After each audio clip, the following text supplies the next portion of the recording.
ভাবিনি অসময়ে ডাকিবে আমায়, করিনি মানামল কি হবে উপায়।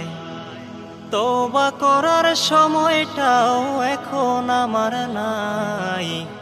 ইসলাম অবমাননা এবং কোরআন অবমাননার বিরুদ্ধে আমার হিন্দু ভাই, আমার হিন্দু বোনেরা প্রতিবাদ করার জন্য রাজপথে দাঁড়াতে না পারবে, ততদিন পর্যন্ত মুসলমানেরা যদি কলিজা কেটেও মন্দির পাহারা দেয়, আমরা ইনসাফের রাষ্ট্র প্রতিষ্ঠা করতে পারবো না।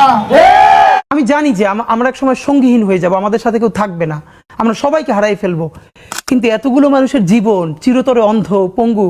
কিভাবে এটা আমি অনেকবার বলছি, ঢাকা বিশ্ববিদ্যালয় মসজিদ থেকে নামাজ পড়ে বেরোচ্ছে, টিআরটি ওয়ার্ল্ড একটা ছেলেকে ইন্টারভিউ করবে জুলাই রাহাত, তা আমাকে দেখে ওনারা কথা বলতেছে, তখন ছেলেটা শুনতেছে যে আমি এসছি, ও কোরআনের হাফেজ, মনে হয় 21 না 22 বছরের, 2 চোখ চিরতরে হারাই গেছে, আলো ফিরবে না। তো আমার কাঁধে হাত রেখে বললো কি যে হাদি ভাই, আমার সপ্তাহখানেকের জন্য আমার একটা চোখে একটু আলো ফিরিয়ে দেওয়া যায়।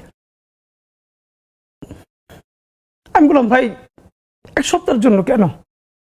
বললো ভাই অন্তত আমার মারে আমার খুব একবার দেখতে মন চায়, আমার মা আমার অনেক নিষেধ করছিল অন্তরণে যাইতে, আমি ফিরে আসার সময় মারে দেখি নাই, আমার একটাবার মন চায় আমার মারে দেখি।